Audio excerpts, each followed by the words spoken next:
Hello everyone, कैसे हैं आप सब। आई होप अच्छे ही होंगे। फौजी डॉट ज्योति ब्लॉग में तहे दिल से स्वागत है दोस्तों।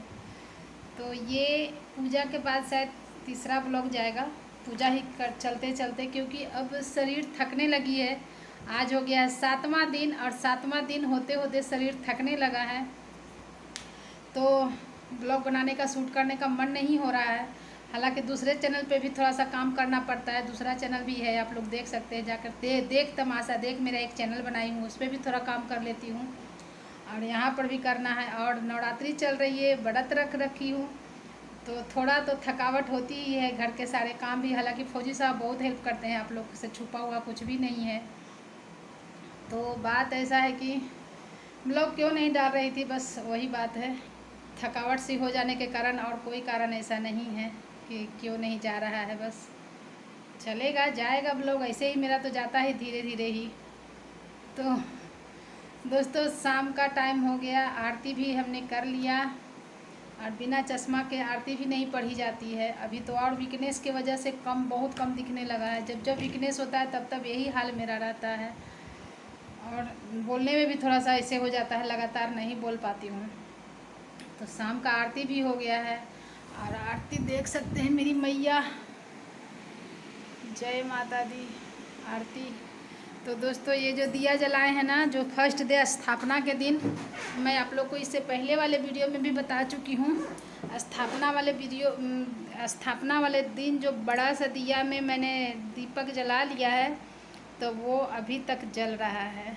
और प्रॉपर ध्यान रखती हूँ कब दीपक घी कम हो रहा है, कब बत्ती छोटी हो रही है, तो उसका ध्यान रखती हूँ।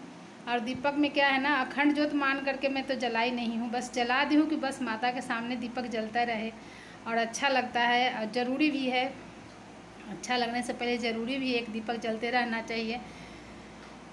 तो दीपक को जब बत्ती ख़त्म हो गई थी ना, तो उसमें क्या किए थे, एक बत्ती बड़ा सा बना करके, और उसी बत्ती में से एक लेकर साइड में रख दी थी।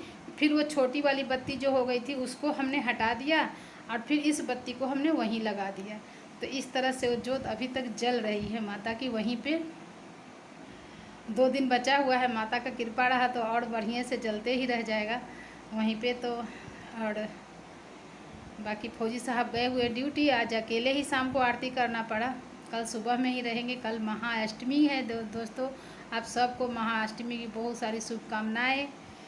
और बात ऐसा है कि धनबाद में तो मैं अभी निकली नहीं हूँ, बट नौकन्या के लिए मुझे ऐसा लगा था कि नौकन्या नहीं मिलेगी, मैं करूँ ना करूँ। फिर घर पर पंडित जी से कोई पूछी तो बोले अगर आपको नहीं मिलते हैं, कोई नौकन्या नहीं मिलती है, तो उनके नाम का जितना भी दक्षिणा आप देना चाहते हैं अपने यथार्थ अनुसार जा कर के मंदिर में आप दे दीजिएगा, अगर नहीं मिलती है कोई तो।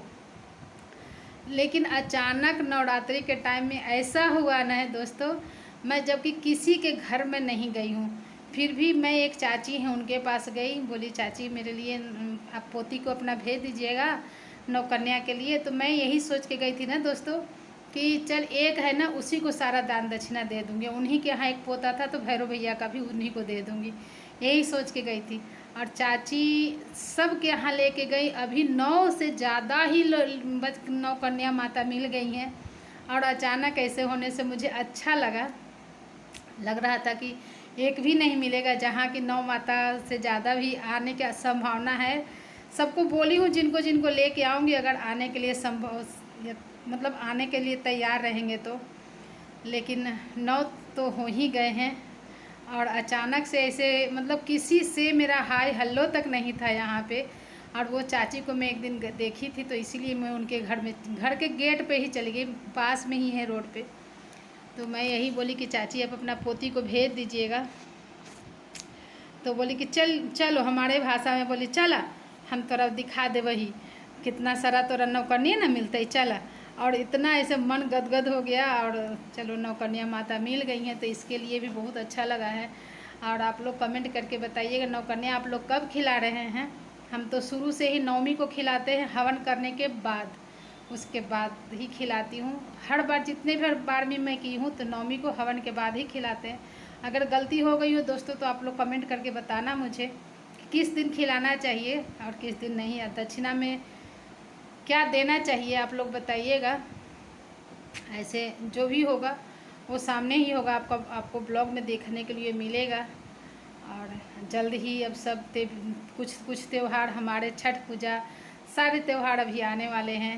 एकदम खुशी खुशी माहौल रहता है। माता रानी सबको खुश रखे। शुरुआत मेरे से करे, मैं यही कामना करती हूँ, सबको खुश रखे माता रानी।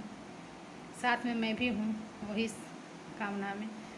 तो चलिए दोस्तों, अभी फौजी साहब तो आए नहीं हैं, आएंगे तो 9 साढ़े 9 बजे। तब तक के लिए 1-2 कॉल करने हैं, ज़रूरी ही है, वो कॉल भी कर लेती हूँ। और फिर खाना बनाऊँगी। फौजी साहब के 9 साढ़े 9 बजे आते आते खाना भी बन जाएगा। और जैसा कि आप लोग को मैं पहले भी ब्लॉग में बता चुकी हूँ, मैं दोनों टाइम व्रत नहीं, मतलब दोनों टाइम ऐसे नहीं रहती हूँ कि नहीं खाऊं। आरती इस समय हो गया है, शाम का टाइम में आरती करने के बाद अभी कुछ नहीं खाऊंगी। जब खाऊंगी तो खाना ही एक बार खाती हूँ बस। ये नहीं कि अभी आरती हो गया तो कुछ भी खा रहे, नहीं।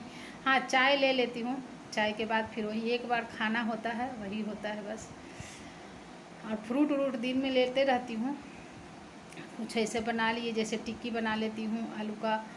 तो शुगर वाले के लिए तो हर कुछ नुकसान ही है, लेकिन व्रत नहीं रहा जाता अगर मैं शाम का खाना नहीं खाती तो, क्योंकि वीकनेस हो रहा है, अभी भी एकदम थक गया है शरीर अब। लेकिन माता रानी के आदर सत्कार में अभी भी उतने लगन से जुड़ी हुई हूँ जैसा कि फर्स्ट डे था, और आज भी वही है। तो कोई नहीं, तो अभी ब्लॉग को एंड करते हैं दोस्तों। ब्लॉग अच्छा लगा होगा तो लाइक कीजिएगा, नहीं अच्छा लगा होगा तो डिसलाइक कीजिएगा। और ब्लॉग में बने रहने के लिए अब तक के लिए आप लोग को तहे दिल से शुक्रिया। एक लाइक करके जाइएगा, नहीं तो कमेंट कर दीजिएगा तो और अच्छी बात है।